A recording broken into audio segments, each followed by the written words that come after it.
Buenos días, doctores, ¿cómo están? Buenos días, doctor. Buenos días. Doctor.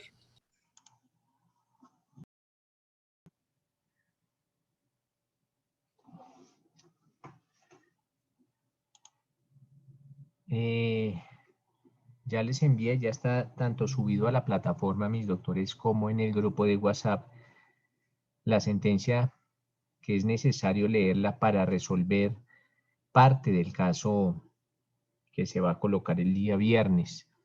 Entonces, acuérdense que ya no vamos a hablar de un análisis de una jurisprudencia, sino vamos a ir más allá, vamos a resolver un caso. Vamos a tratar de darle solución a un caso. Lógicamente, sobre uno de los delitos o sobre varios de los delitos que hayamos visto.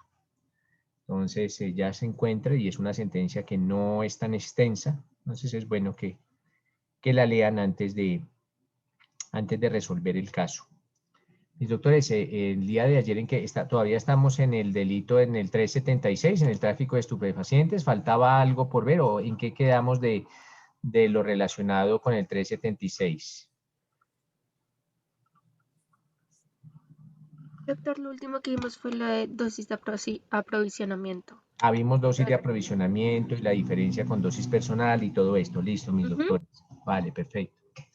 Entonces, retomando, mis doctores, acuérdense que para entender a plenitud este artículo de la 376 tenemos que tener claros conceptos como el de la dosis personal. Esto es que la persona que lleve la droga consigo, pero siempre y cuando sea una cantidad inferior a la dosis personal, pues no será punible, no será ni considerado delito. Entonces es necesario tener claro el concepto de dosis personal y adicional al concepto de dosis personal es necesario tener claro el concepto de dosis de aprovisionamiento. Y la dosis de aprovisionamiento, como les decía el día de ayer, ha tenido un desarrollo jurisprudencial. Ha sido la misma Corte Suprema de Justicia en su sala de casación penal quien a lo largo de la historia ya ha consagrado esta figura de la dosis de aprovisionamiento entendida como el portar o el llevar consigo una dosis superior a la personal, esto es, con miras a aprovisionarse, como bien su nombre lo indica, o hacerse a una cantidad de sustancia estupefaciente, no solo para una única dosis, sino para varias dosis. Entonces, en esos casos, tampoco se tendrá esta conducta como punible o tampoco se tendrá esta acción como castigable, por cuanto en el primer caso estamos hablando de dosis personal y en el segundo de dosis de aprovisionamiento. Ojo, siempre y cuando así las pruebas lo indiquen.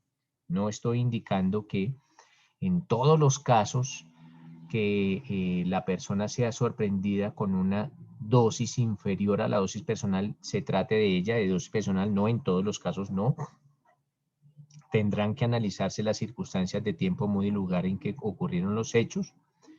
Y tampoco estoy indicando que cuando una persona sea sorprendida con una dosis superior a la dosis personal, hablemos de dosis de aprovisionamiento tampoco, no, siempre tendrá que realizarse ese análisis. Sin embargo, pues ya conocemos de la existencia de la dosis personal y de la dosis de aprovisionamiento. ¿Preguntas con relación a este tema? ¿Ninguna?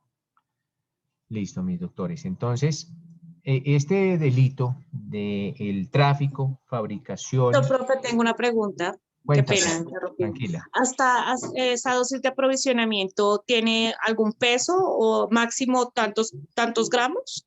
O sea, como un límite. Sí, señor.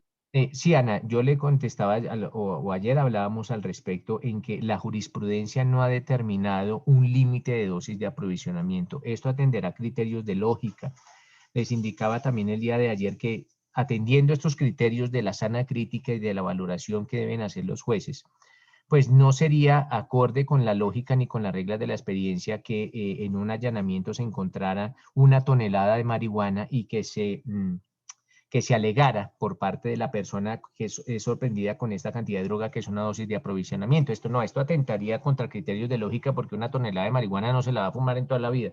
Entonces, Entonces, no existe, para responderle a Alan, no existe, digamos, un tope o un límite máximo para consagrar la dosis de aprovisionamiento. Esto hará parte de la valoración que haga cada juez.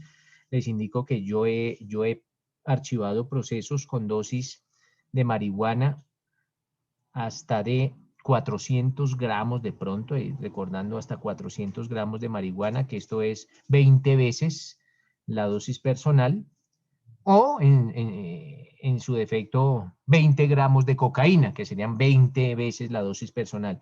Pero ya más no, o sea, no podemos decir que más no atiende criterios de lógica ni de sana crítica, Ana. ¿Qué nos dice Marcela? Profe, buenos días. Buenas. Profe, es que tengo una pregunta referente al primer inciso del artículo que me causó curiosidad ayer cuando estábamos resolviendo el caso, sino que cuando yo alcé la mano, pues el profe me preguntó otra cosa.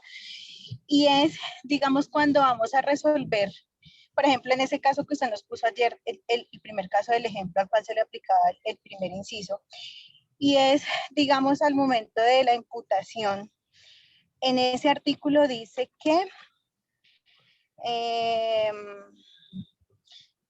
dice estupefaciente después de la coma, dice psicotrópica o drogas sintéticas que se encuentran contempladas en los cuadros 1, 2 y 3 del Convenio de las Naciones Unidas sobre sustancias psicotrópicas. Profe, la pregunta es, al momento de la imputación, ¿se debe de tener en cuenta o mirar ese convenio o netamente con el código? No, netamente con el código, Marcelo. Okay. Siempre que se efectúe la imputación, y es necesario también tener en cuenta no solo eso, Marcela, sino también que el fiscal está en la obligación, si va a realizar una imputación por este delito, el fiscal está en la obligación de decir qué verbo rector es el que se está aplicando. Ojo, qué verbo rector. Entonces también es necesario. Y bueno, mire, es que esto atiende también muchos criterios de derecho constitucional. Esto es con el derecho constitucional. Puede pasar que una persona sea sorprendida con 10 gramos de marihuana. 10 gramos de marihuana es una cantidad inferior a la dosis personal de marihuana, por cuanto ya sabemos que la dosis personal es 20 gramos de marihuana. La fiscalía eventualmente, aunque esto no es materia de análisis en este curso, pero sí lo puede ser en unos cursos posteriores, simplemente lo dejo enunciado.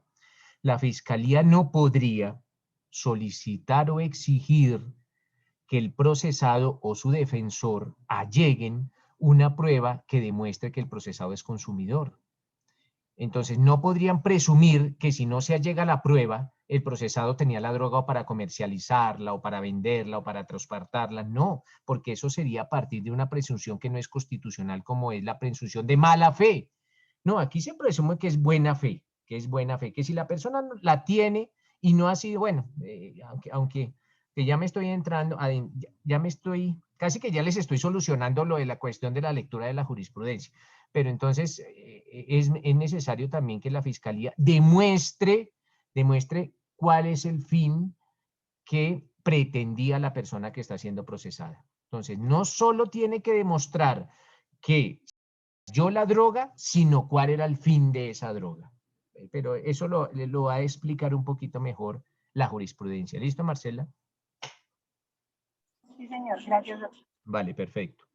Entonces, mis doctores, este delito, el delito consagrado en el artículo 376, pues tiene un sujeto activo indeterminado. Cualquier persona puede cometer esa conducta o ese delito.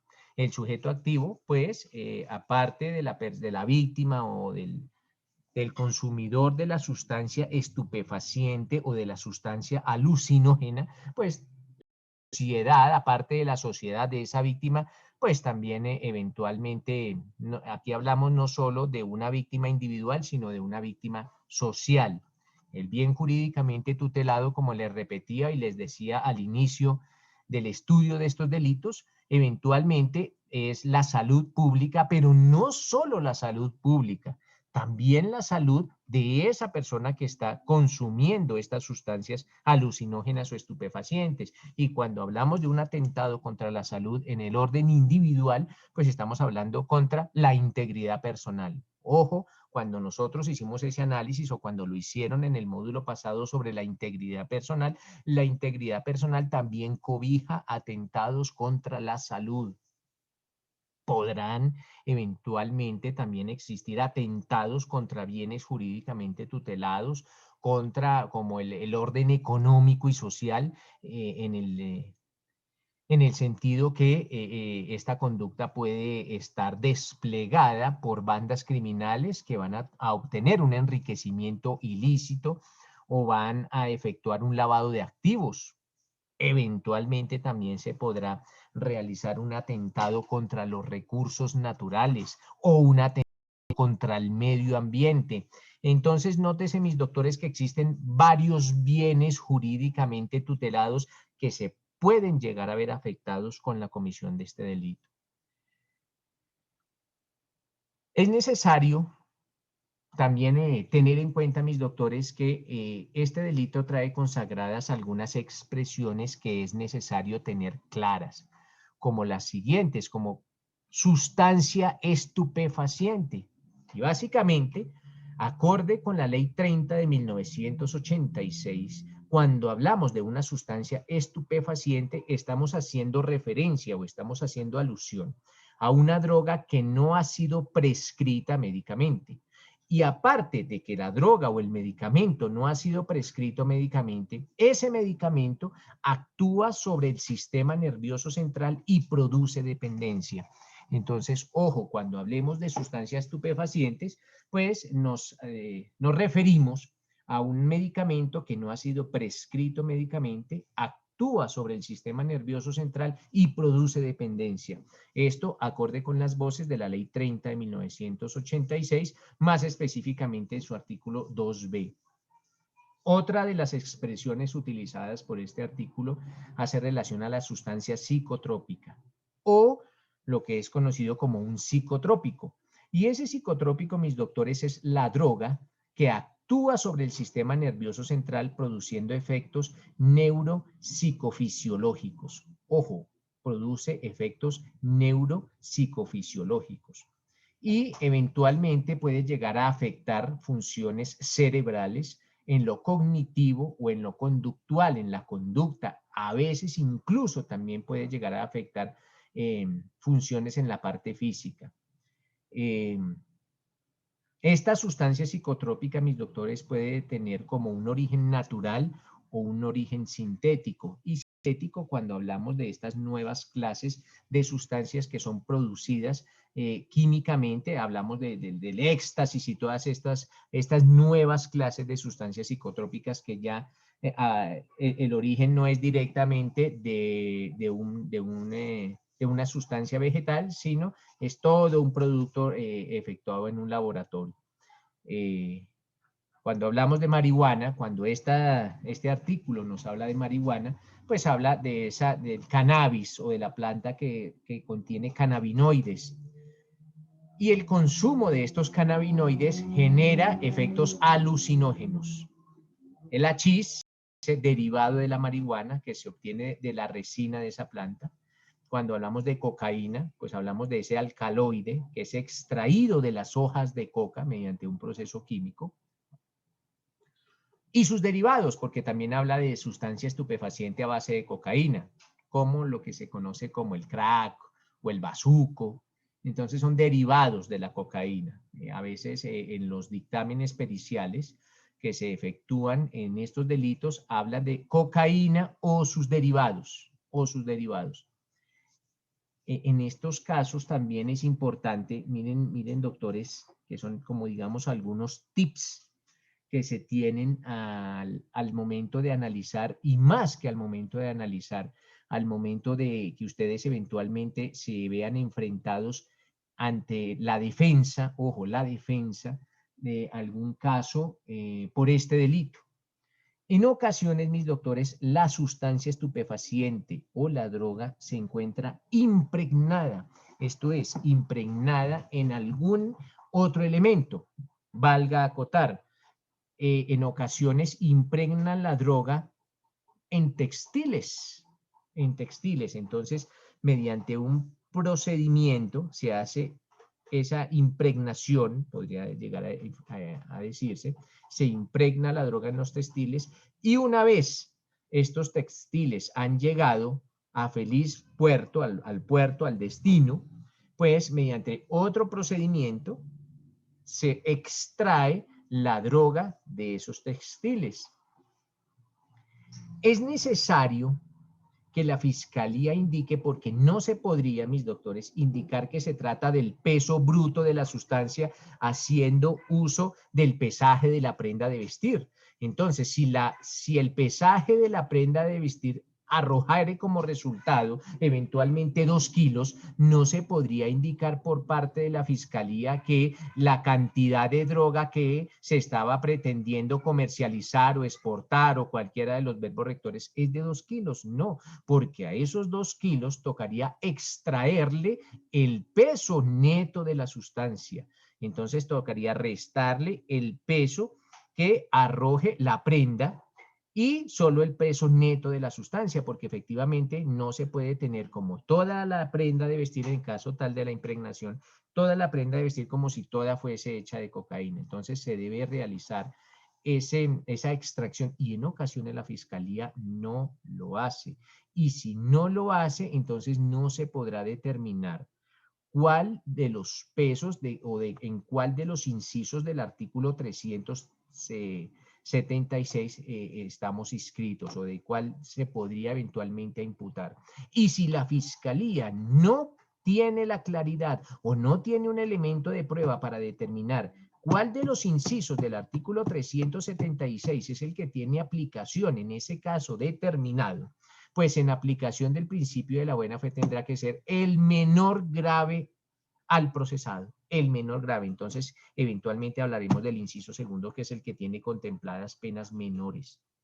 Entonces, siempre, porque, ojo, porque no se puede tampoco realizar imputaciones, digamos que provisionales, decirle en la audiencia de imputación, que es la primera salida que tiene el procesado ante la judicatura, no se podría decir por parte de la fiscalía que yo le imputo el artículo 376, pero no sé el peso. Si no sabe el peso, realice la imputación después. Realice la imputación cuando ya tenga el peso, pero no se puede y pretender por parte de la fiscalía y por parte de un juez sinvergüenza que también la admita, el aceptar una imputación así, porque eso atenta contra los derechos de la defensa. ¿Alguna acotación o algún comentario al respecto, doctores? Listo, entonces proseguimos. Entonces, mis doctores, les decía que esos términos o esos conceptos es necesario tenerlos en cuenta para comprender cabalmente lo consagrado en el artículo 376.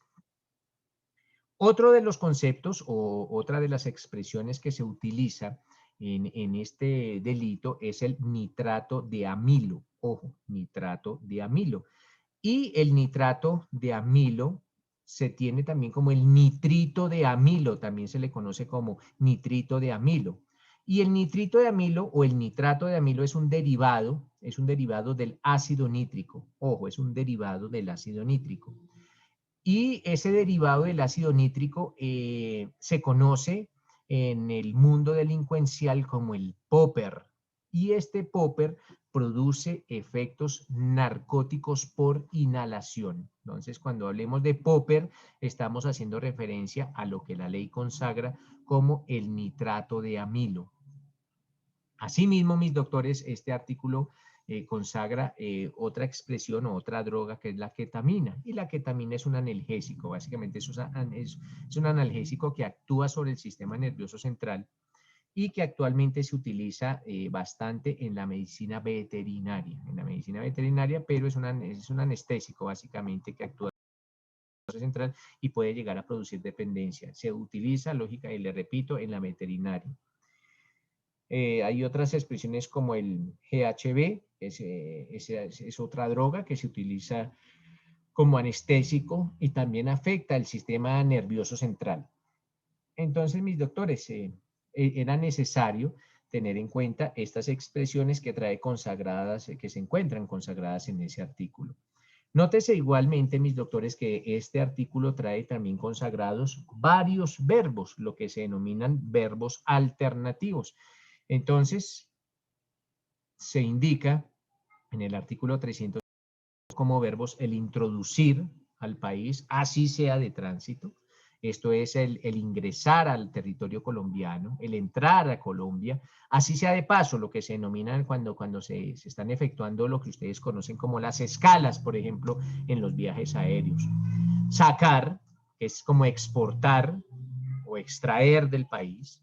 Transportar, cuando hablamos de transportar, hacemos alusión del trasladar de un lugar a otro.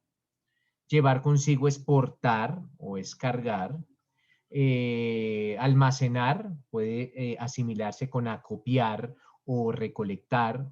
Conservar es guardar. Elaborar puede determinarse como procesar.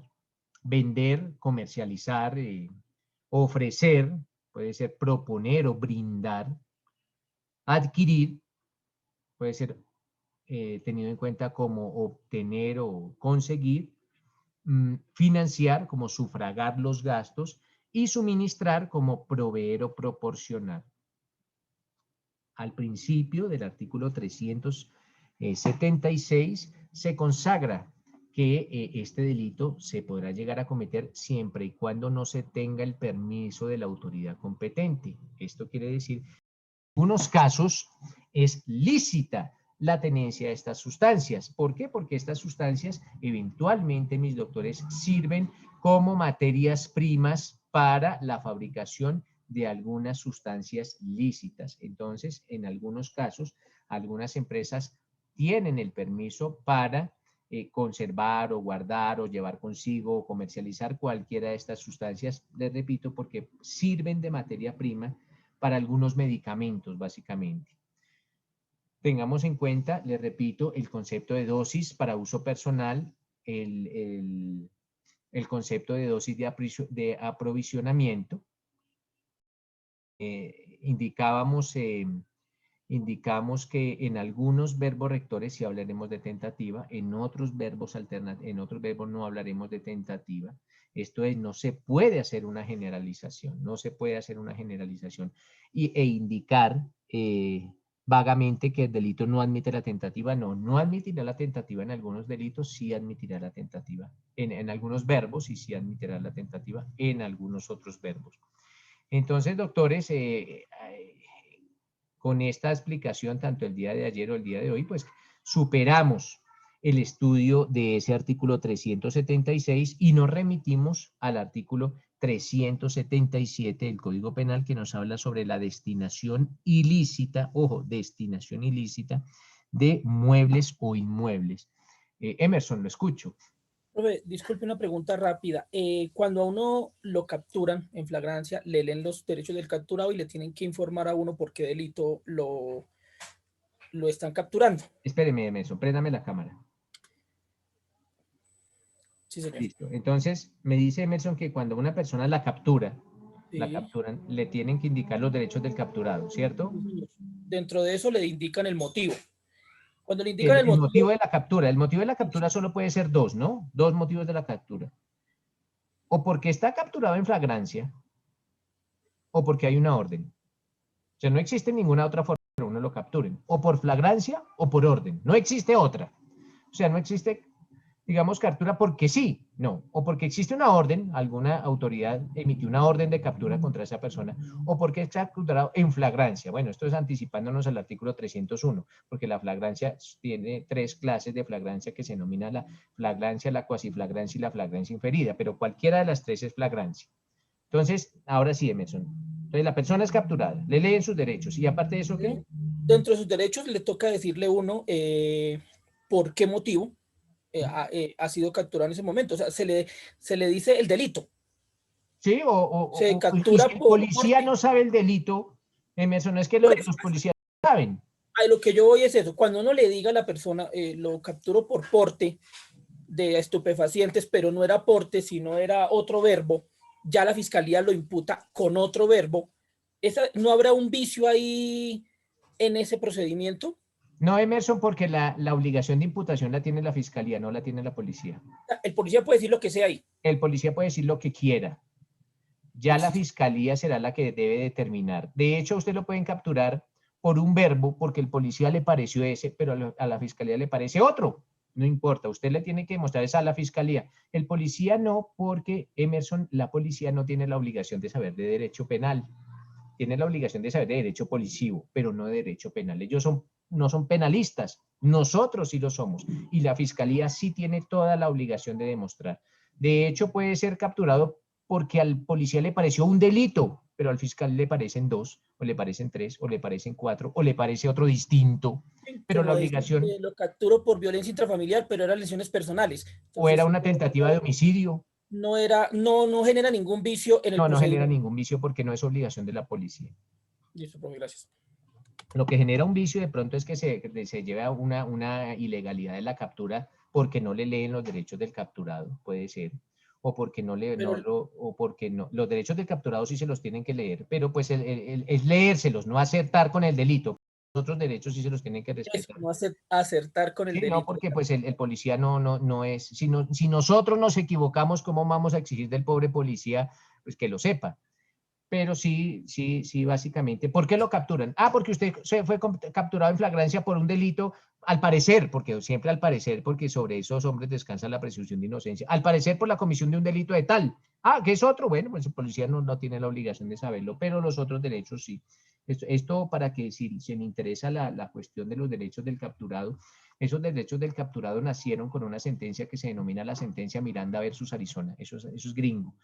Allá nació en la sentencia Miranda versus Arizona y cuando ustedes estén por allá leyendo el artículo 301 y siguientes del Código Penal que habla de flagrancias y sobre las audiencias de legalización de captura, de procedimiento de captura, pues es bueno que tengan todos esos conceptos muy claros. Hernán. Buenos días, doctor. La pregunta es, bueno, ya estamos respondiendo al tema de la flagrancia, pero cuando es por orden judicial el documento como tal y se le dice cuál es el delito correspondiente, si ahí se le dice un delito diferente, ¿eso ya será un tema de procesal si puede haber un tema de vicio? Sí, aunque lo importante en la orden de captura, Hernán, no son eso. Es que miren, a ver cómo le explico a Hernán. Mire, en un procedimiento, cualquiera que sea, puede ser la captura, se pueden llegar a cometer errores. Claro que sí. Pero no todos los errores generan nulidad. Entonces, siempre, no todos los errores generan una nulidad. Por eso es necesario que el abogado estudie, sepa y conozca los principios que rigen las nulidades. Y uno de los principios que rige las nulidades en derecho penal se denomina la trascendencia. Quiere decir que ese error tuvo la suficiente importancia que puede derrumbar el proceso, o lo que, como dice la Corte Suprema de Justicia, derruir todo el procedimiento. Si yo soy un policía y tengo una orden de captura, en contra suya, en contra de Hernán, y yo veo que tengo la orden de captura, y ahí dice homicidio, por ejemplo, dice que es por homicidio, pero yo soy un policía que casi no sé leer o qué sé yo, y le digo, don Hernán, usted queda capturado porque aquí hay una orden de captura del juzgado 25 penal municipal de función de control de garantías por el delito de acceso carnal violento, porque me equivoqué. Pero cuando usted acude a la audiencia, porque lo van a llevar a la audiencia de imputación o a la audiencia respectiva, ya corrigen. Entonces la pregunta es, ¿ese hierro del policía es tan importante que va a tumbar todo el proceso? La respuesta es no, porque de hecho usted no se va a defender nunca ante el policía, sino se va a defender es ante la fiscalía. Ya si la fiscalía comete ese error, ya será otra voz. Ya será otra voz porque usted como defensor, cambiando los roles, usted como defensor le va a indicar a la fiscalía o le va a indicar al juez, ojo señor juez, él siempre me dijo que era un acceso carnal violento y este procesado nunca fue por acceso carnal violento sino por homicidio, pero porque le está cometiendo la fiscalía. Entonces siempre tenemos que mirar quién comete el error y si ese error tiene la suficiente entidad o es de la suficiente magnitud para tumbar todo un proceso. Pero no todos los errores afectan debido proceso de derecho de defensa. Gracias, doctor. Listo. Andrés. Profe, yo tengo una pregunta acerca de un caso. el caso va de que la entidad del ejército, ejemplo, captura a un hombre en búsqueda de captura, ¿sí? Perteneciente a un grupo beligerante. ¿El ejército captura? Sí. ¿Y captura por qué? ¿Con orden o por flagrancia? Es que es difícil explicarlo, pero simplemente lo captura por infragancia, sí, infragancia, cuenta como fragancia, ¿sí? Y este hombre, como ya dije, hace parte de un grupo beligerante. Y con él lleva 5 hombres más, que se da por sentado también pertenecen al grupo. Ya más adelante, las otras 5 personas, por orden del juez, no son aprensadas, ¿sí? Aquí tengo yo una duda. Y ya hablando con esto, porque me acordé de esto, y luego son soltados, se escapan, y luego sí les ponen el orden de captura a estas 5 personas. Bueno, se Este escaparon, proceso... pero espéreme, Andrés, porque no la entendí bien. ¿O se escaparon o el juez las dejó libres porque no encontró motivos para procesarlos? Ahí el dilema de todo esto. Están en la base militar, el juez los libera, dice que no tienen argumentos en contra de ellos, no, y que no tienen suficientes pruebas, porque pues en fin, no llevaban nada, estaban solamente en el carro, etcétera, etcétera. Luego estos hombres se escapan. Pero, a ver, ¿de dónde se escapan?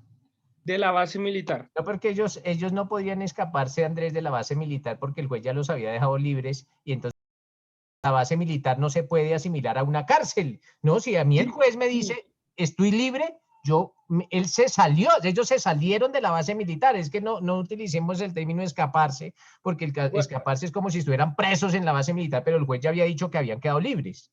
Bueno, entonces lo enfoqué mal. Bueno, el juez dice que están libres y un alto mando del ejército le pide a otro juez que busque si están en orden de captura. Se les notifica y estas personas ya han salido de la base militar. Salieron de la base. Y otro militar, le dijo a otro juez que mirara a ver si tenían orden de captura. Es que yo no entendí bien los hechos. Algo que le entendí es que había un señor con otros y llegó el ejército y los capturó a todos. Y dijo que todos eran de un grupo al margen de la ley y los llevó donde el juez. Y el juez dijo, mire, la verdad, aquí solo hay prueba de uno. Los otros 2, los otros 4, los otros 3, o no sé, no hay prueba de nada, se van de acá libres. Y se fueron libres. Señor. Entonces ellos salieron de la base militar. Y cuando ellos salen de la base militar, ¿por qué? Porque ya un juez había dado la orden y los jueces en materia penal son los que mandan, no son los militares. Los militares, ellos allá en su mente, ellos creen que mandan en materia penal, pero eso es una concepción errada. Los que mandan son los jueces. Entonces, entonces estos señores abandonan la base militar porque quedaron libres, porque así un juez lo dijo. ¿Y qué pasa después?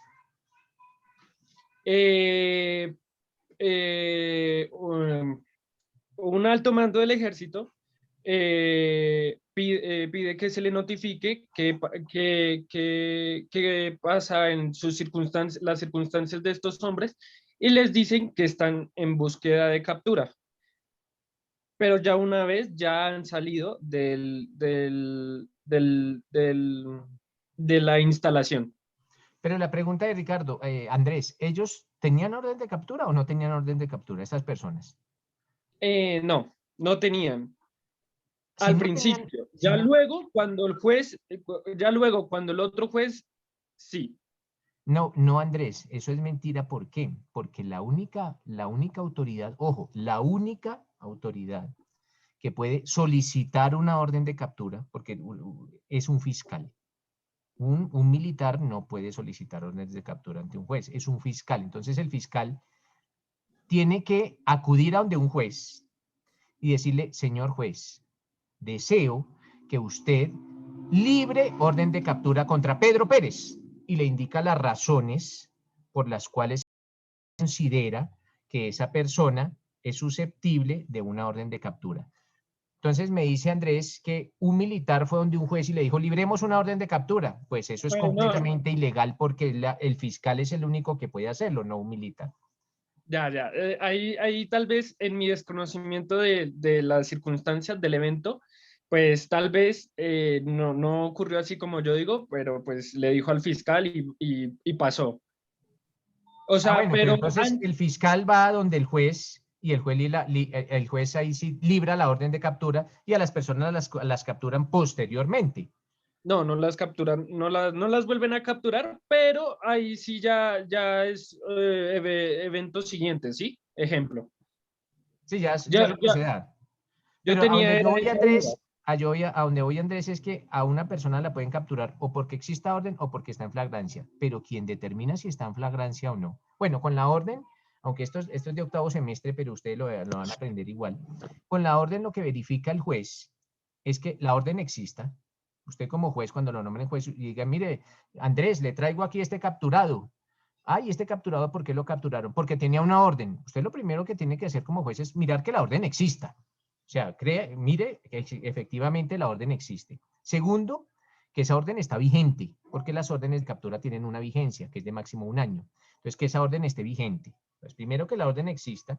Segundo, que la orden esté vigente. Y tercero, que esa orden la haya impartido la autoridad pertinente. Esto es, un colega suyo, otro juez, un juez de control de garantías o eventualmente un juez penal, ¿no? Porque qué tal que la orden la haya un juez civil, o un juez administrativo, o un juez de la familia, o a veces hasta el presidente de la República, no estoy hablando, sino que eso ha pasado, parece imposible, pero en la historia colombiana ha pasado que algún presidente ignorante manda capturar a personas. No, la única autoridad que puede mandar capturar a alguien es un juez, ni siquiera el presidente, llámese como se llame. Entonces, eso es lo que verifica un juez. Si es flagrancia, si la persona fue capturada en flagrancia, pues el juez tiene que remitirse a un artículo del Código de Procedimiento Penal, que es el que habla de la flagrancia, que es el artículo 301.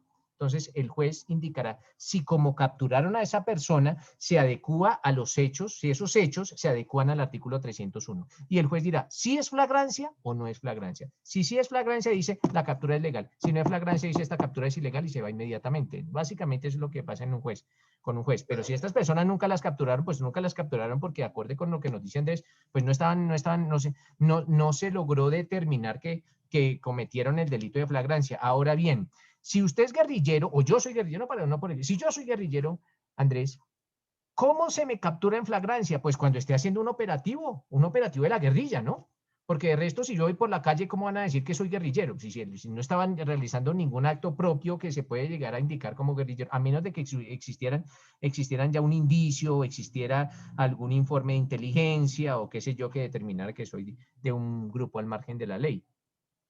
Ya, y si esta persona, por ejemplo, las personas van vestidas de civil, porque al final y al cabo es estas personas van en operativos encubiertos de civil. Bueno, pues, Y la mayoría de los guerrilleros van de civil a menos que estén por allá en el campo o en el monte combatiendo, ¿no? sí, y se le captura antes por investigativo, pero al momento, ¿es válido? Claro, si se les captura con orden, ¿no? Si se les captura con orden. Todos los guerrilleros, la mayoría de estos tienen orden de captura. Si se les captura con orden, no. Si no, no, porque le repito, solo se pueden dar 2 capturas, o con orden o con flagrancia. Entonces, si estamos en combate y los capturo es porque estaban en flagrancia. Si yo soy el ejército y los capturo es porque están en flagrancia. Pero si están aquí en la ciudad, pues tengo que tener una orden porque no hay flagrancia. Tengo que tener una orden. Si no tengo una orden, no puedo ejercer capturas. Lo que pasa, Andrés, es que hay muchas capturas que realiza el ejército son capturas ilegales. Ojo, son capturas ilegales. ¿Por qué? Porque el ejército captura porque le dio la gana. Y aquí en Colombia no se captura porque a uno le da la gana, sino porque o existe flagrancia o existe una orden de captura. Lo que pasa es que cuando se da una captura en flagrancia, cualquier persona puede capturar. ¡Ojo! ¡Cualquiera! Entonces, Andrés, si usted quiere capturar, salga ahorita a la calle, mire quién está cometiendo un delito en flagrancia y lo captura. La ley se lo permite. Lo único que le exige es que inmediatamente ponga a esa persona a disposición de la policía, pero que lo puede capturar, lo puede capturar. Entonces, a veces el ejército, haciendo uso de esa potestad que tenemos todos los colombianos, no solo las fuerzas militares, captura, pero muchas de esas capturas se caen por ilegales. Ya, esa era toda la pregunta. Listo, vale. Muchas gracias. Perfecto. ¿Qué nos dice Arturo? Profe, no, básicamente era disolver una duda que tengo de si sobre la corrección de estos errores que mencionaban ahorita en el proceso de captura, eh, en cuanto que si el policía denomina la captura por un delito en particular y la fiscalía hace la corrección, ¿tiene alguna incidencia como tal lo que tiene que ver en cuanto al procedimiento administrativo, la autoridad administrativa? Toda vez pues que un procedimiento de captura pues constituye un procedimiento administrativo, ¿no? Por una autoridad que desarrolla una tarea administrativa dentro de la función pública. Entonces, preguntaba si tiene incidencia, pues porque en el CEPACA obviamente encontré un artículo que es el 45 y es la corrección de errores formales, que tienen que ver con cualquier clase de errores en cualquier tiempo por la autoridad y de en temas pues aritméticos o gramaticales. Sí, pero a ver. Usted me está hablando del artículo 45, ¿de qué estatuto? Del CEPACA, profe, del CEPACA. Solo pregunto Bueno. que si tiene alguna incidencia toda vez que la labor desarrollada pues es una función administrativa. Sí, pero no tiene ninguna incidencia de orden administrativo, Arturo, porque ellos no tienen la Ya, ok. obligación, ellos no tienen la obligación de tipificar, como la fiscalía sí. La policía no tiene la obligación de tipificar, porque no está dentro de sus funciones constitucionales. Esa obligación está reglada y está consagrada en el artículo 250 constitucional para la Fiscalía General de la Nación, única y exclusivamente. Ok, profe. Gracias. Vale, perfecto. Entonces volvemos nuevamente a nuestro artículo 376. Les decía que pues eventualmente ya queda superada el estudio de este artículo 376, pues con todas estas particularidades y con todos estos comentarios que se han realizado. Entonces ahora, mis doctores, nos remitimos al artículo 377 del Código Penal, que nos habla del delito de destinación ilícita de muebles o inmuebles. Ojo, destinación ilícita de bienes o inmuebles. Alguien, por favor, que nos lea el artículo 377 del Código Penal. Arturo. Bueno, Arturo, bájeme la mano porque me dejó con la mano levantada. Ya. 377. ¿Quién lo lee?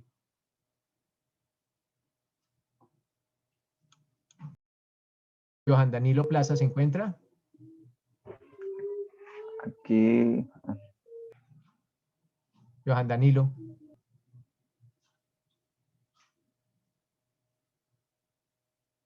Karen Negrete.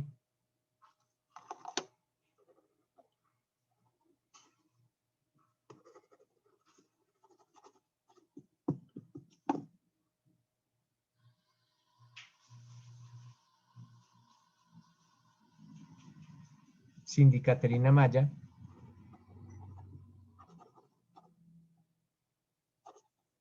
Buenos días, mi doctor. Hola, Cindy. 377, por favor. ¿Me da un momentico, por favor? 377 del Código Penal. Destinación ilícita de muebles o inmuebles.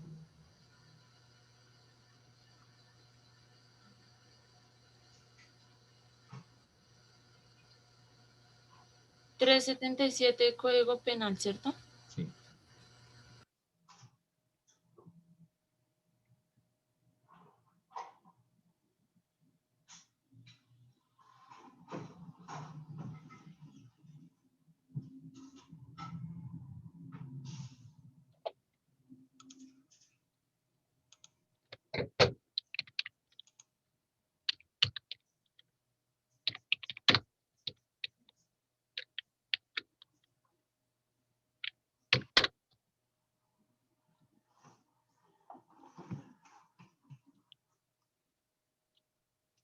Bueno, mientras Cindy ubica el 377, ¿hay alguna pregunta por parte de Emerson?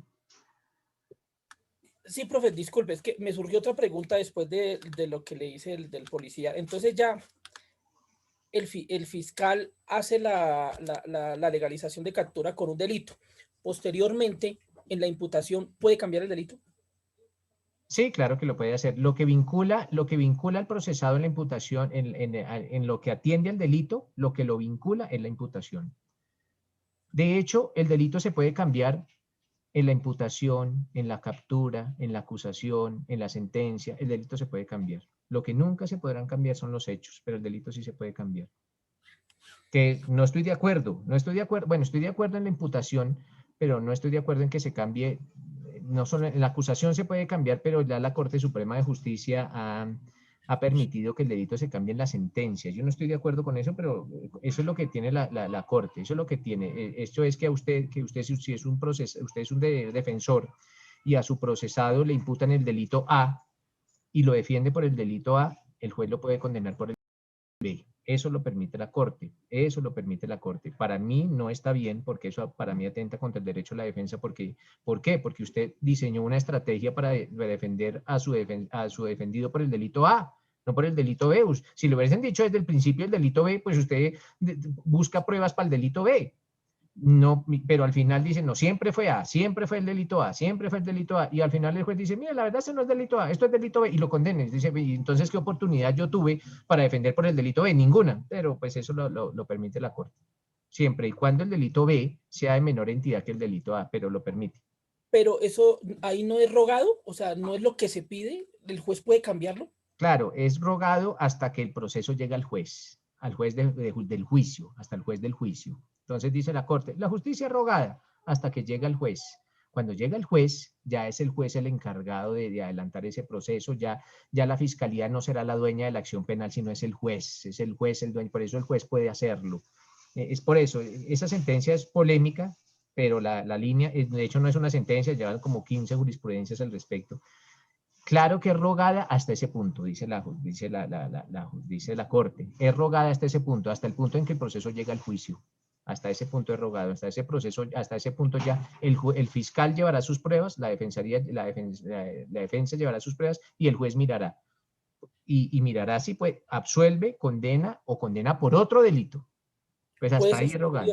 O sea, puede ser el delito No, superior. yo le dije que el delito por el que condene sea de menor entidad que el delito que venía condenado. Ah, bueno, el cambio sí puede ser, pero por algo menor. Claro, pero de todas maneras afecta, porque si a usted, yo le decía, hermano, no era un acto, no es un acceso carnal, ojo, no es un acceso, sino es un acto, pues resulta que usted nunca pudo defender el acto, y el acto es menor que el acceso, pero usted nunca defendió un acto porque a usted siempre le dijeron que era un acceso. Entonces usted toda su estrategia de defensa giró en torno a defender un acceso, no un acto, y al final le dicen que es un acto. Hombre, pero ¿en qué oportunidad tuve yo de defender el acto si hasta el final me lo vinieron a indicar? Básicamente por eso es que se critica esas sentencias, pero eso es lo que hay y con eso es lo que tenemos que trabajar, ¿no? Gracias. Pero eso ya para que se lo digan cuando ustedes estén en el octavo semestre, se lo digan al profesor por si no lo sabe, se lo hagan en claridad que sí se puede. Eso se llama la variación de la calificación jurídica y la congruencia, eso se llama la congruencia flexible, eso es un tema que se denomina la congruencia flexible de la imputación de cargos. Bueno, vuelvo con, ¿quién era la que me iba a leer? Yo, profe. Ah, Cindy, con Cindy Caterín. Te escucho, Cindy, por favor. Profe, es el artículo 377, ¿sí? Sí. Dice publicidad. ¿Sí es eso? No, pero es 377 del Código Penal. ¿Qué me está leyendo, Cindy Caterín? Del Código Penal. El artículo 377 del Código Penal se llama destinación ilícita de inmuebles. Pues en mi código me aparece ese. ¿No estará leyendo otro código? No, profe, lo tengo en la mano y es el penal. Código Penal, artículo 377. Pues mire, ahí prendí la cámara. Acá aparece así. ¿Qué dice en su código, Cindy Caterín? Pues dice publicidad, toda prueba se practicará en la audiencia del juicio oral y público en presencia de las partes. A ver, Cindy, usted no me está leyendo el Código Penal. Usted me está leyendo el Código de Procedimiento Penal. ¿Sí ve que ahí dice Código Penal y de Procedimiento Penal? Entonces ese librito que usted tiene está dividido en dos. La primera parte es el Código Penal y la segunda es el Código de Procedimiento. Pero gracias por ponerlos el Código de Procedimiento porque todos aprendimos que las pruebas deben de ser publicitadas, pero eso no es de este tema, eso será un objeto de estudio en el 8º semestre. Ahora sí, Cindy Catherine, remitámonos al artículo 377 del Código Penal, o sea, de la primera parte de ese libro que usted tiene. Ahora sí, Bueno, 377. listo. Destinación ilícita de muebles o inmuebles. ¿Sí es eso? Sí, es ese. Listo, profe. El que destine ilícitamente bien o inmueble para que en él se elabore, almacene o transporte, venda o use algunas de esas drogas a que se refiere los artículos 375 y 376. Yo autorice perdón, autorice. o autorice o tolere en ellos tal destinación, incurrirá en prisión de 6 a 12 años. Hoy, 96 meses y 216 meses y una multa de 1.050.000 salarios mínimos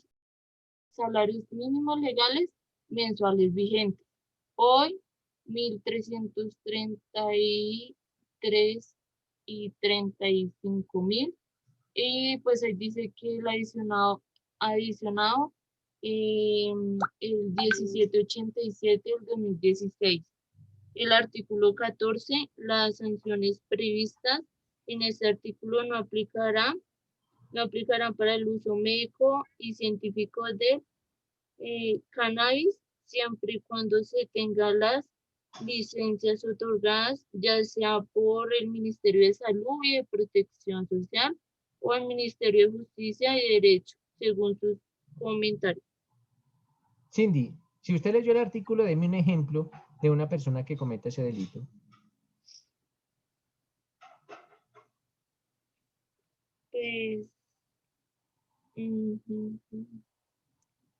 Pues yo creo que una persona, digamos, que transporte cierta cantidad de droga que no esté estipulada y pues la lleve, digamos, a un lugar y la tenga como si la estuviera almacenando, ¿sí me entiende? Como si la fuera a vender, pero digamos la tiene la misma persona que la está transportando. O pues yo creo que es eso, no sé. Vale, perfecto, Cindy, vale, gracias. Entonces, mis doctores, básicamente en este delito, ¿qué es lo que se castiga o qué es lo que se realiza o el legislador, qué es lo que castiga acá? Pues básicamente se castiga a las personas que participan en esa actividad y en la actividad de tráfico, fabricación o consumo de estupefacientes, pero para tal fin destinan de una manera ilícita bienes muebles o bienes inmuebles para la realización de cualquiera de las acciones contempladas, ya sea en el artículo 375 o 376. Pero para realizar esas acciones se va a destinar un bien mueble o un bien inmueble. Entonces, puede ser un auto, puede ser una finca, puede ser una bodega, puede ser una casa, puede ser un apartamento. Lo importante es que se destine un bien mueble o un bien inmueble para la realización de cualquiera de las conductas consagradas en el artículo 375 o consagradas en el artículo 376. No importa qué calidad tenga la persona o cómo se detente ese bien, si es un propietario, si es un arrendatario, si es un poseedor o si es un tenedor, esto no interesa. Lo que interesa a la ley penal es básicamente que se utilice ese bien mueble o ese bien inmueble para realizar cualquiera de estas conductas delictivas. Cuando hablamos del sujeto activo de este delito, pues lo puede cometer cualquier persona, hablamos de un sujeto activo indeterminado. El sujeto pasivo, pues básicamente la sociedad y el Estado.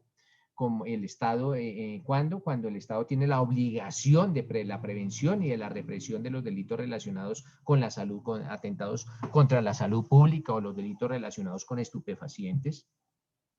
La conducta, pues la conducta es destinar precisamente o autorizar o tolerar o disponer o permitir ese bien mueble y ese bien inmueble para esas actividades ilícitas relacionadas con el tráfico de drogas.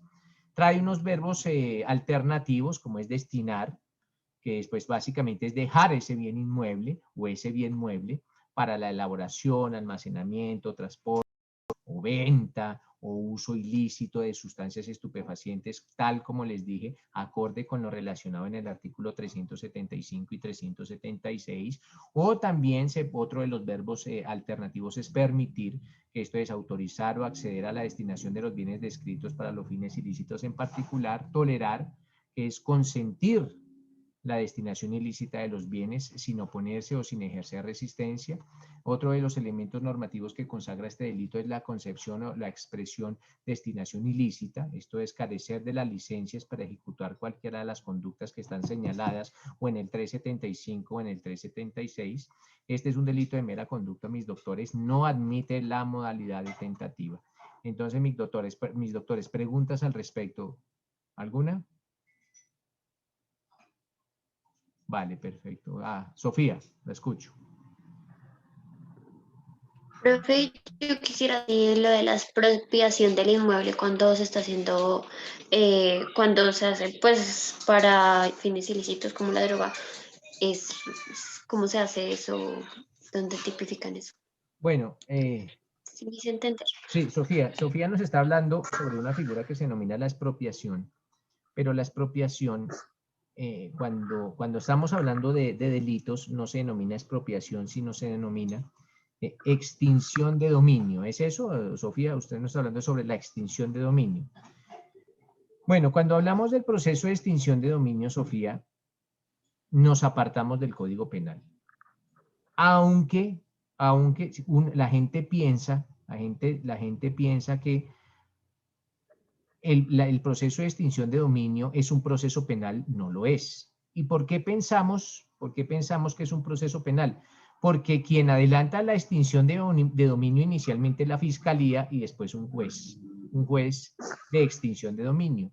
Pero así sea la fiscalía quien adelanta el proceso de extinción de dominio, ese proceso no tiene que ver con lo penal. El único vínculo que existe con lo penal es que ese bien mueble o ese bien inmueble se destinaron para cometer un delito. Y no solo el delito de narcotráfico o solo el delito relacionado con estupefacientes, también cualquier otra clase de delito. Valga decir, por ejemplo, un delito de secuestro en el cual la persona es retenida en una casa o en un apartamento, pues esa casa o ese apartamento también pueden ser objeto de extinción de dominio. O cuando existe prostitución de menores, pues existe esa casa o ese apartamento o esa bodega o como quiera llamársele, podrá ser objeto de extinción de dominio. Pero repito que ese proceso de extinción de dominio nada tiene que ver, el proceso como tal de extinción, nada tiene que ver con el proceso penal. Es más, Sofía, ni siquiera está arreglado. O sea, no existe ninguna ley que consagre un procedimiento de extinción de dominio. Ese procedimiento se adelanta con base en la jurisprudencia, con base en las sentencias. Las sentencias les han indicado o les han puesto como ese norte, tanto a la fiscalía o a los jueces, del cómo o qué se debe realizar en un proceso de extinción de dominio. Pero, Sofía, ese proceso ni es penal, ni es civil, es un híbrido, es una mixtura de procesos y todos se juntaron en unas jurisprudencias o en unas sentencias y así se adelanta el proceso de extinción de dominio. Eso nada tiene que ver con el proceso penal. Sin embargo, es bueno indicar que siempre que un bien inmueble se utilicen para cometer delitos, eventualmente el Estado podrá ejercer esa acción de extinción de dominio y privar del dominio al poseedor o al dueño o al tenedor de ese bien. Ese proceso de extinción de dominio es bueno tenerlo en cuenta porque en ocasiones, mis doctores, en ocasiones se puede presentar que el dueño del inmueble, ojo, el dueño del inmueble ni siquiera tenga conocimiento. Ojo, el dueño del inmueble en ocasiones ni siquiera tiene conocimiento de que en ese inmueble se llevan a cabo actividades ilícitas. ¿Y por qué no tiene conocimiento? Porque eventualmente lo arrendó o eventualmente lo dejó, lo arrendó, más que todo es en los casos en que lo arrienda, se desentiende de ese bien inmueble, se desentiende por completo y posteriormente se entera que ese bien estaba siendo utilizado para actividades ilícitas. Entonces, pues, se tendrá que adelantar un proceso de extinción de dominio y tendrá el propietario del bien que demostrar su buena fe y miles de cosas más para no perder este derecho. Ya, eso es un proceso hermoso, esto es un proceso, y eso, como les digo, se aparta un poco del derecho penal, se nos va un poquito del derecho penal, pero todo nace en virtud de un delito, porque se utilizó un bien mueble o un bien inmueble para cometer un delito. Sofía nos dice, ¿y qué tiene que ver esto con el proceso de extinción de dominio? Pues en lo respectivo a los bienes, nada. Pero en lo respectivo a las personas que utilizaron esos bienes, sí. Aquí lo que vamos a juzgar es a las personas que destinaron estos inmuebles. En la mayoría de los casos que se adelanta un proceso por este delito del artículo 377, en la mayoría de los casos, una vez se ha condenado a la persona, el proceso se remite a la fiscalía para que se inicie el proceso de extinción de dominio. O sea, esto es, aparte de que la persona va a ser condenada, eventualmente el dueño o el tenedor o el poseedor de ese bien inmueble también lo van a perder. Digo eventualmente, aunque es más fácil probar la inocencia en un proceso penal que la inocencia en un proceso de extinción de dominio. Cuéntame. ¿Alguna otra cosa? Muchas gracias. No, es que sí estaba como perdida en eso porque yo siempre lo había escuchado, pero no entendía cómo funcionaba. Claro, y ese viene como Gracias. posterior. Entonces, primero se inicia el proceso penal. En ocasiones, a veces se inicia simultáneamente. Primero se inicia el proceso penal y ya puede ser simultáneamente o posterior se inicia el proceso de extinción de dominio. Incluso, no es óbice que la persona sea condenada para que le extingan el dominio. Nótese que por eso digo que es más difícil defender en extinción de dominio que defender en penal. Porque así el procesado hubiese sido hallado inocente, puede perder el dominio de un bien. Puede perderlo, porque de pronto no fue el que lo destinó otro, por ejemplo. Pero la defensa en los procesos de extinción de dominio es sumamente engorrosa porque no solo se necesitan conocimientos de derecho penal, sino también se necesitan conocimientos de índole contable y de índole financiero. Se tendrá que indicar ante la fiscalía todo lo relacionado con la contabilidad, todo relacionado con declaraciones de renta y con movimientos financieros, y así será otra de las formas en las cuales pues, se pretenderá una solución que sea no perder el dominio de esos bienes. ¿Listo, Sofía? Sí, señor, muchas Vale. gracias. Juliana. O sea, ese sería el caso de Fernando San Clemente, quien vivía en Préndeme Chile la cámara, como Juliana. embajador. Préndeme la cámara, Juliana. ¿El caso de quién? Ese sería el caso de Fernando San Clemente, que vivía en Chile Espéreme, como Juliana, porque es que embajador. yo no sé quién es Fernando San Clemente. El que era embajador de Colombia en Chile. El narcotraficante que tenía, se hacía pasar por embajador. Exacto. Ah, ya. A ver. Aunque él alega que no tenía conocimiento y que fue un abuso En su de finca confianza había de un parte de laboratorio de droga. Ajá, y que los Claro, trabajadores fueron los que permitieron eso. Sí, que había un laboratorio, de hecho lo que había era un laboratorio. Sí. Pero mire, Juliana, que este señor, si nosotros analizamos el caso de este narcotraficante o de este productor de droga, ¿él dónde cometió el delito, Juliana? Él personalmente, en teoría, no cometió el delito. ¿Dónde era la finca? Según él, en Huasca, algo así. Pero era en Colombia. Cerca de Bogotá. Aquí en Colombia. Era en Colombia. Entonces, en su finca había un laboratorio de droga. Sí. Dice él que no conocía que en su finca hubiese un laboratorio de droga. Ya será, bueno, ya dirán las pruebas, ya nos dirán las pruebas, sí, y el juez hará una valoración si eventualmente esa finca la tenía abandonada por completo. Porque si la tenía abandonada por completo, pues podrán tener cabida sus alegaciones. Pero dice Pero, que no, porque de todas formas él tenía contratos supuestamente para producción de ganado y todo, o sea que no la tenía abandonada. claro, pero entonces mírese, Juliana, que esa es la tesis que tú tienes y esas son las tesis, las pruebas que tú aportas. Por eso digo, si él tenía abandonada la finca, si eventualmente o hipotéticamente él hubiese tenido abandonada esa finca, podría alegar eso. Pero si él suscribía contratos, si él tenía mayordomos, si él tenía capataces, si él tenía cualquier, o sea, si él ejercía labores que indicaban que estaba pendiente de su finca, pues su alegación perderá credibilidad.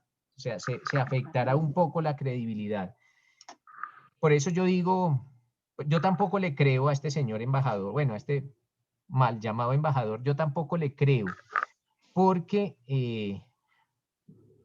porque en la mayoría de ocasiones cuando uno tiene fincas, pues tiene personas de confianza que son las encargadas de pues administrar la finca, incluso la misma familia, la familia, porque así él hubiese fungido como embajador, miembros de la familia podrían estar yendo a la finca, a menos que se demuestre que él hubiese estado en un total estado de ignorancia y que todo el mundo se confabuló para engañarlo y montar ese laboratorio de droga con su total ignorancia y su total desconocimiento, pero eso tendrá que ser la defensa de este señor, la que demuestre que él estaba, mejor dicho, en un estado de ignorancia total y que todo mundo lo engañó y que él fue víctima de toda una confabulación de muchas personas para engañarlo y montar un laboratorio de droga en esa finca. De hecho, montar un laboratorio de droga no es algo fácil, no es algo fácil. Muchas personas se dan cuenta precisamente por los insumos, por los movimientos sospechosos, por todo eso, pero tendrá que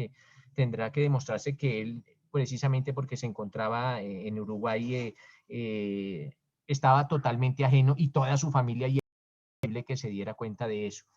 Mire, eso pasa mucho, Juliana, en nuestra, hay gente, hay personas, y no voy a hablar de nombres para no herir susceptibilidades, pero hay personas que se rodean de delincuentes, solo delincuentes, pero ellos no lo son. Ellos no lo son, ellos nunca son delincuentes, pero se rodean de delincuentes, sus mejores amigos son delincuentes, sus empleados son delincuentes, de hecho son narcotraficantes, y nunca ellos serán narcotraficantes o paramilitares o qué sé yo. Esto suele suceder, a veces se utiliza el testimonio para hacer creer que son personas completamente inocentes o completamente ingenuas, que llegan a un grado tal de ingenuidad casi que de un niño, pero pues ya será el juez el que mirará si cree o no cree, pero a donde vamos, Juliana, es que en este caso sí se puede tipificar ese delito. Y una pregunta, si yo tengo, por decir algo, un apartamento y yo lo alquilo, obviamente yo no puedo violar la intimidad de esa persona a la cual le alquilo el apartamento, entonces no puedo estar mirándole, venga a ver usted qué está haciendo en la casa que yo le alquilo. Y él empieza a fabricar o a vender droga. O a vender droga.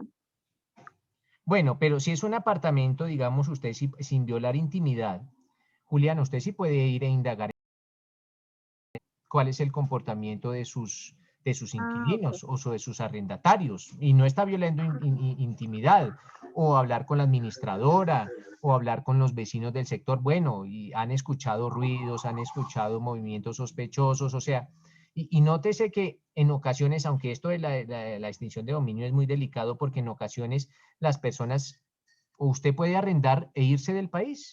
Irse del país, ¿por qué? Porque pues, vive allá o se quiere radicar en otro país, pero entonces casi que se le exigiría al dueño del inmueble o que por medio de otra persona esté pendiente de su bien inmueble.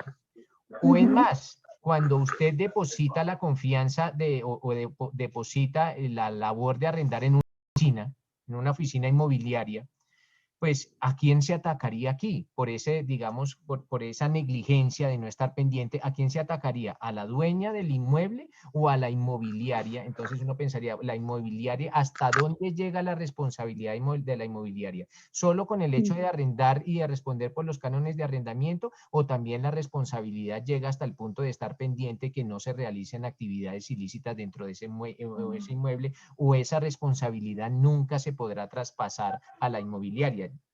En extinción de dominio, a donde voy, la respuesta no la tengo, pero tengo lo que ha pasado. En extinción de dominio hay personas que han perdido bienes inmuebles arrendándolas por medio de inmobiliarias. Lo ha pasado, ha pasado. De hecho, si uno habla con los funcionarios del tribunal, de los que trabajan para los magistrados encargados de la sala de extinción de dominio, que son 3 magistrados en Bogotá, esos empleados le enseñan a uno algo, le dan un consejo de vida, es no tenga bienes y no los arriende. O si los tiene, no los arriende. O sea, si tiene un bien, viva en él, pero no lo arriende, porque aún arrendándolo con inmobiliarias, aún arrendándolo con todos, en ocasiones puede llegar a perderse, ojo, no estoy diciendo que se va a perder, pero puede llegar a perderse ese bien inmueble y eso es terrible, terrible para uno perder un bien inmueble por eso, pero puede pasar, o a veces sale más caro el collar que el perro. De pronto usted contrata un muy buen abogado de extinción de dominio y le cobra más de lo que vale el bien inmueble. Entonces, puede pasar eso, pero va usted de todas maneras a estar incurso en gastos de millones de pesos para tratar de no perder su inmueble. Ojo, para tratar de no perderlo. Y un abogado experto en extinción de dominio no es un abogado barato. No es un abogado barato y esos abogados no los suministra la Defensoría del Pueblo. O si los suministra son personas que no saben de eso, porque no hay experto en extinción de dominio en la Defensoría. Entonces un abogado le va a cobrar o 40 o 50 o 100 millones de pesos por una defensa de este orden. ¿Y cuánto vale el inmueble? Entonces, de todas maneras, siempre va a haber pérdida. Mírese por donde se mire, pero siempre va a haber una pérdida. Gracias. Listo. ¿Alguna otra pregunta? ¿O alguna otra acotación o alguna otra intervención? Listo, mis doctores. Entonces nos remitimos al artículo 377A que nos habla sobre el uso, construcción, comercialización y o tenencia de semisumergibles o sumergibles. Para entender este artículo 377A a plenitud, pues ese lo leo yo. Dice básicamente, a ver, me remito al artículo 377A, mis doctores. Dice, básicamente, el que sin permiso de autoridad competente financie, construya, almacene, comercialice, transporte, adquiera o utilice semisumergibles o sumergible, incurrirá en prisión, en este código lo dice, de 6 a 12 años y multa de 1.000 a 50.000 salarios mínimos legales mensuales vigentes. Parágrafo. Para la aplicación de la presente ley se entenderá por semisumergible o sumergible la nave susceptible de moverse en el agua con o sin propulsión propia, inclusive las plataformas cuyas características permiten la inmersión total o parcial. Se exceptúan los elementos y herramientas destinados a la pesca artesanal. Básicamente lo que dice ese artículo 377A. Cuando hablamos de este artículo 377A, valga acotar, mis doctores, que el gobierno nacional castiga precisamente cualquiera de las conductas relacionadas en los artículos anteriores mediante la utilización de semisumergibles o sumergibles. Para esto es bueno tener en cuenta, mis doctores, algunas resoluciones de la Autoridad Marítima Nacional, que es la encargada de reglamentar el uso de semisumergibles o el uso de sumergibles. Entonces, es bueno tener en cuenta las resoluciones que haya expedido la Autoridad Marítima Nacional. Y cuando hablo de las resoluciones, pues existen algunos reglamentos o algunas resoluciones proferidas por la Autoridad Marítima Nacional. Esto es la resolución 0220 del 2012, que reglamenta a nivel nacional la inspección y certificación de naves y artefactos navales, lógicamente con bandera colombiana. ¿Cuáles son los requisitos que se le exigen a estas naves? ¿Cuáles son y cuando hablo de estas naves estoy hablando de los sumergibles o semisumergibles? Entonces se estatuye en esa resolución. Pues allá está consagrado las facultades y cómo se debe inspeccionar y certificar estas naves o estos artefactos, como también se le podría decir. Como sujeto activo en este delito, cualquier persona puede cometer el delito de la construcción, comercialización y o tenencia de semisumergibles y sumergibles, cualquier persona.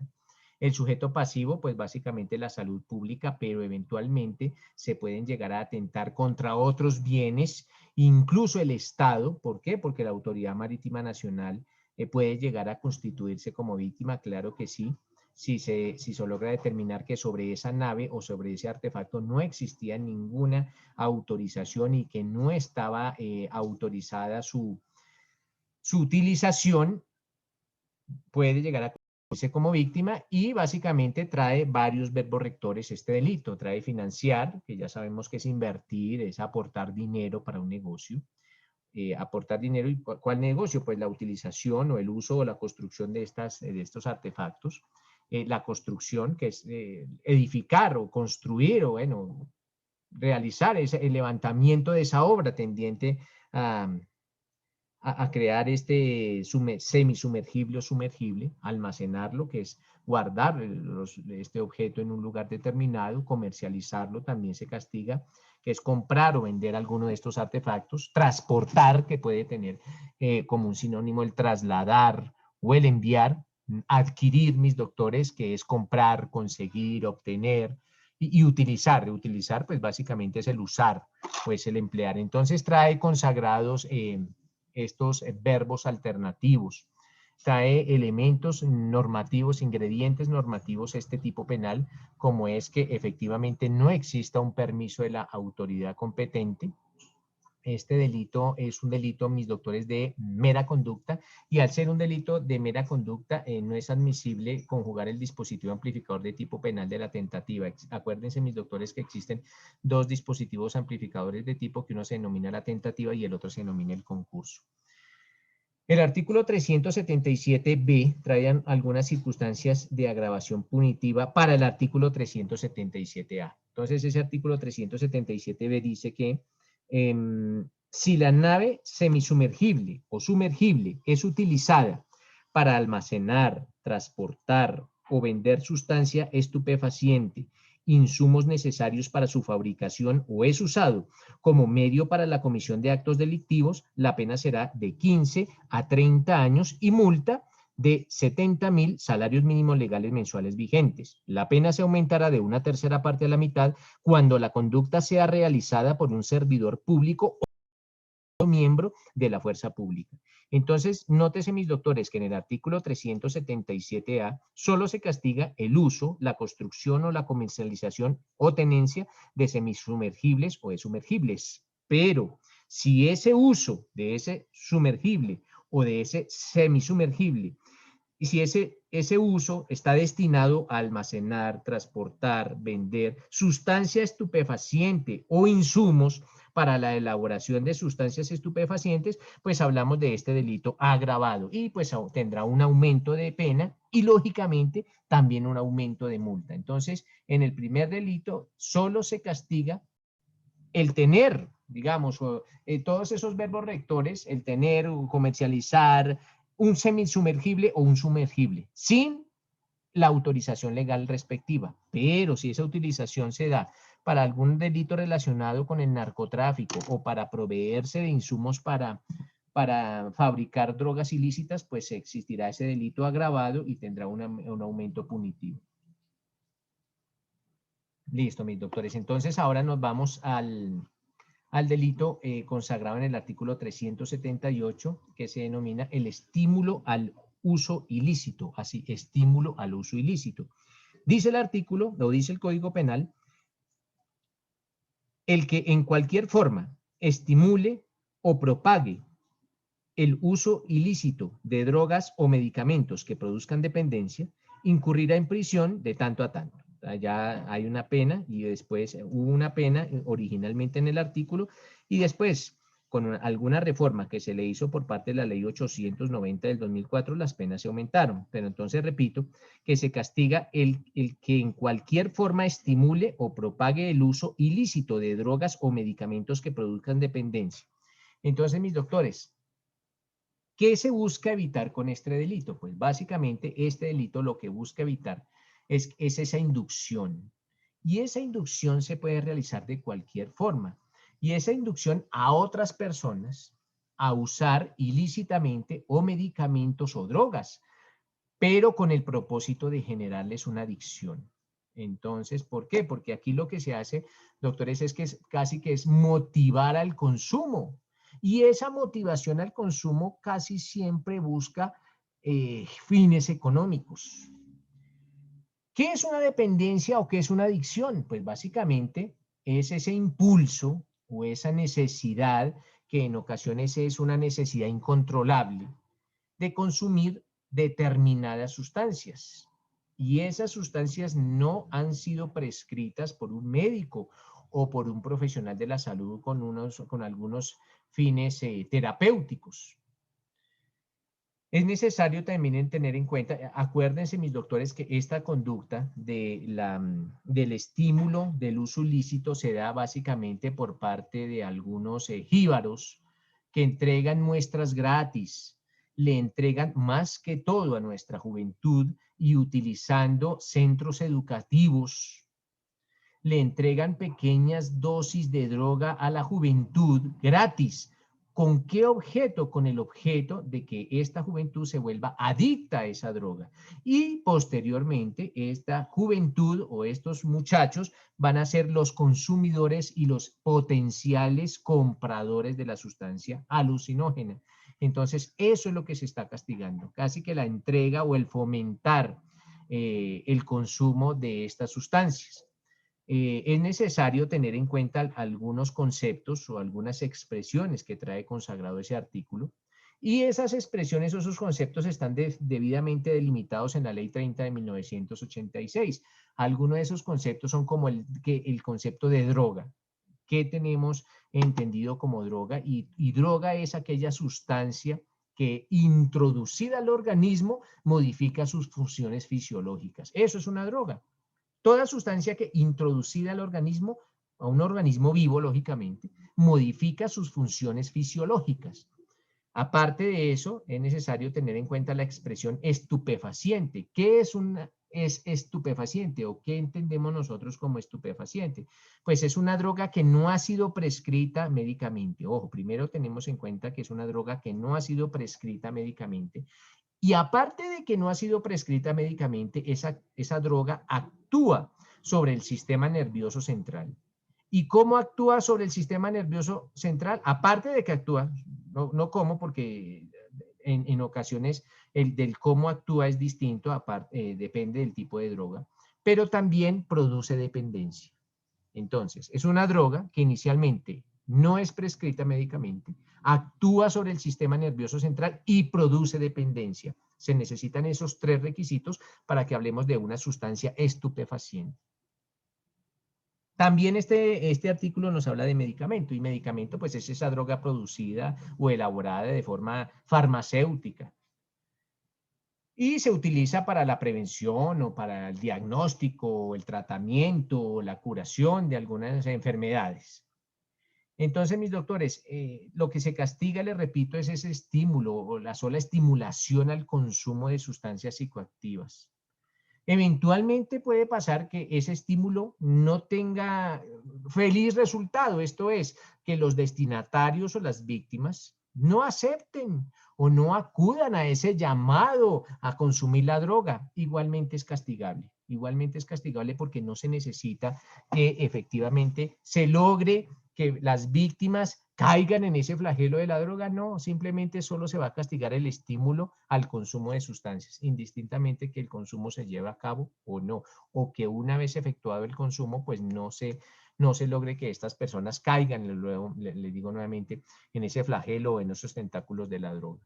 Este delito no tiene sujeto activo calificado, cualquier persona lo puede cometer, cualquier persona, entonces no tiene una especial exigencia sobre la persona que lo debe cometer, cualquier persona lo puede realizar, lo que se denomina en derecho penal un sujeto activo indeterminado, El sujeto pasivo, pues básicamente son varios los sujetos pasivos. Inicialmente hablamos de la salud pública, también hablamos de la sociedad y eventualmente de esas personas que fueron víctimas de ese estímulo al consumo de sustancias estupefacientes. Traen algunos verbos rectores, es estimular, pues que estimular lo podemos tener en cuenta como realizar acciones encaminadas a incentivar o a motivar el uso ilícito de drogas o a motivar el uso ilícito de medicamentos que siempre y cuando que generen dependencia psíquica. Propagar, que es expandir o acrecentar o ampliar el uso ilegal o el número de consumidores de las sustancias estimulantes prohibidas. Entre más consumidores haya, pues más lucrativo es el negocio. acorde con estos verbos alternativos, pues no es aceptable el dispositivo amplificador de tipo de la tentativa. Ahora nos remitimos, mis doctores, al artículo 379. 379 del Código Penal. ¿Qué nos dice, Emperatriz? Sí, buenos días, doctor. Es tan amable. ¿Qué ocurre con esos, hubo una época en que los chicos estaban utilizando en los colegios jarabe para la tos, gaseosas, dulces, y lo mezclaban con frutiño, y eso tenía pues efectos parecidos al de la marihuana? ¿Esto es remitido a infancia y adolescencia o nada que hacer con eso? Claro, pero Emperatriz, a ver, tenemos que partir de la base de que tenemos que identificar de pronto a algún muchacho que esté estimulando ese uso. Porque si ellos lo hacen, digamos, a mutuo propio, pues eso es como si tú dijeras, bueno, voy a mezclar una gaseosa con un frutiño, a ver qué pasa. Pues, de pronto eso eso no es punible, de hecho uno lo hace. Pero si de pronto alguien te está estimulando y se logra determinar, ojo, se logra determinar que ese estímulo se hacía, pero nótese que es que aquí es difícil probarlo porque si tú estimulas el uso del frutiño, pues ¿a quién beneficia eso? Pues al dueño del frutiño, tú no vas a obtener ningún lucro a menos que se demuestre que tú eras quien vendía eso. Pero cuando se estimula el uso de drogas es porque el que lo estimula es el que la vende. Entonces yo lo estimulo es para que me compren, porque casi siempre el que lo estimula es el jíbaro, el mal llamado jíbaro. Él lo hace para que a él le compren la droga. Pero si estamos hablando de estas circunstancias, esto no, de hecho no es ningún delito, ya será una cuestión casi que de orden de crianza de los muchachos y ya se tendrá que ventilar pues al interior de cada familia, pero eventualmente esa conducta no sería ningún tipo penal, Emperatriz. Doctor, yo me refería al caso, por ejemplo, en un colegio donde hay varios chicos y unos están promoviendo a que todos hagan lo mismo para sentir pero pues no hay venta porque pues no están comercializando, sino que para que todos sientan ese efecto pues de la marihuana. Ahí no hay nada que hacer legalmente. Ahí no hay nada que hacer. Ah, bueno, Ya se gracias. mirará, digamos, con el reglamento interno y allá con el manual de convivencia y todas esas cuestiones, pero no traspasará a materia penal. Entendamos también que el derecho penal es como la última herramienta, o lo que denominan los estudiosos la última ratio, también lo denominan así. O sea, tenemos que acudir al derecho penal ya como última herramienta.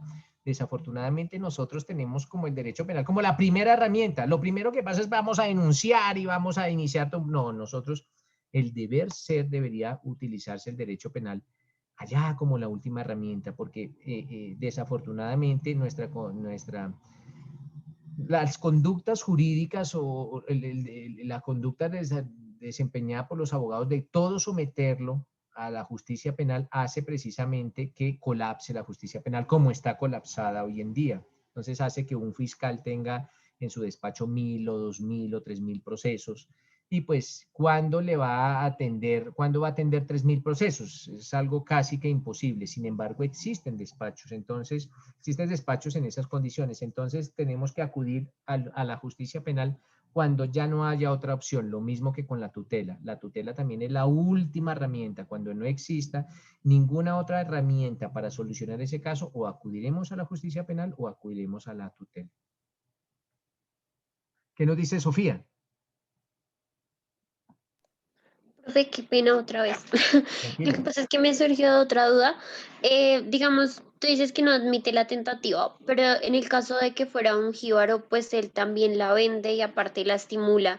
Entonces, ¿no podríamos hablar de un concurso? ¿No podrían Claro, imputar? si la vende estaremos en el 376, porque venderla es del 376, ya dentro de los verbos alternativos está venderla.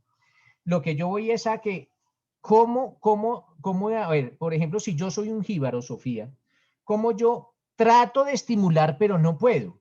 Entonces diría Sofía, pues entregando la droga, y si el que entrega la droga no la consume, pues no, en ese caso, cuando ya entregue la droga gratis, por ejemplo, ya el delito está consumado, porque ya lo estimulé. Por eso decía que no es necesario que se logre el estímulo, no lo es necesario, solo con la acción de estimular. Entonces dice Sofía, si yo estimulo y aparte de eso ya me empiezan a comprar, pues estaré en 2 delitos. Uno por estimular y el otro por vender la droga. Entonces ya hablaremos aquí de 2 delitos o lo que ustedes conocen como un concurso heterogéneo de delitos. ¿Más o menos entendido, Sofía? Sí, o sea que sí se puede tomar este dispositivo amplificador que sería el concurso. No, sí, el concurso. Ese dispositivo amplificador sí, pero no el dispositivo amplificador de la tentativa. ¿Mm? Pero ojo, pero espérenme a ver un momentico porque yo veo aquí como una pequeña confusión. Los dispositivos amplificadores de tipo, Sofía, ¿para ti cuáles son? Pues Son que yo me 2. acuerde, sí, qué pena no prender la cámara, es que se me va el Sí. internet. Uno La se denomina la tentativa, tentativa y el otro se llama el concurso. el concurso, sí. Pero espérate, haz Ah, claridad el lo concurso siguiente. de El personas, sí. concurso de personas, no el concurso de De delitos. delitos, Entonces sí, ahí sí. está, por eso es que me di cuenta como rápido del error, porque es el concurso de personas. O sea, cuando 2 o más personas participan en un delito. Ese sí es un dispositivo amplificador, pero el concurso de delitos no.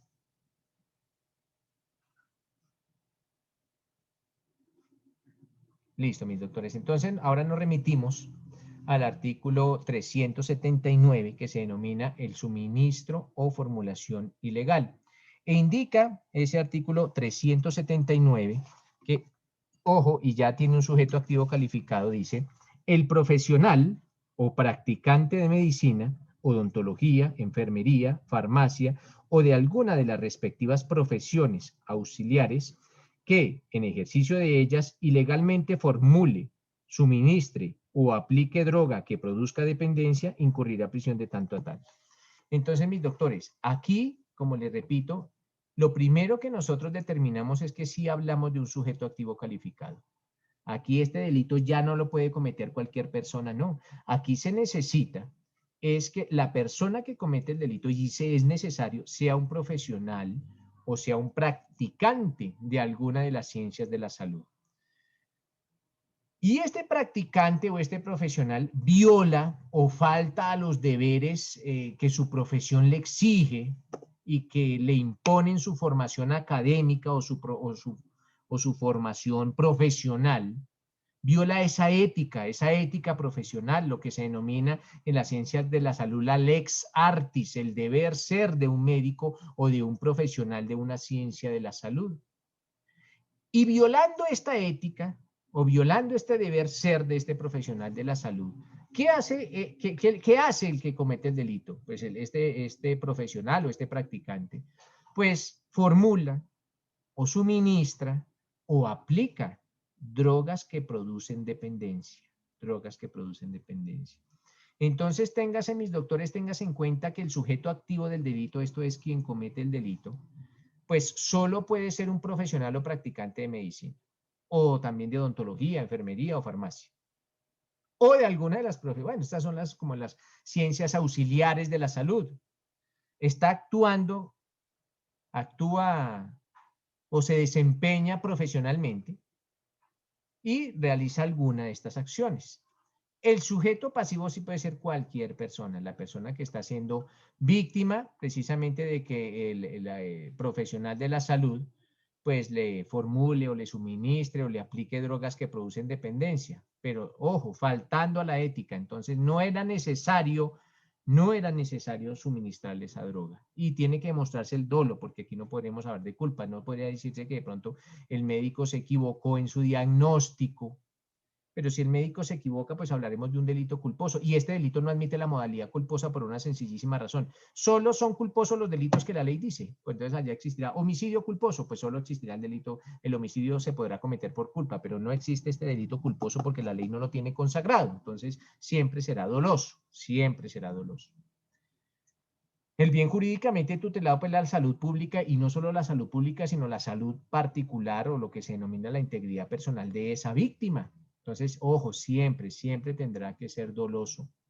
Trae unos verbos rectores como es el prescribir, el recetar, el proveer, el facilitar, que es suministrar, o aplicar, que es ya introducir en la piel esa sustancia o colocarla o de alguna forma que entre al cuerpo humano.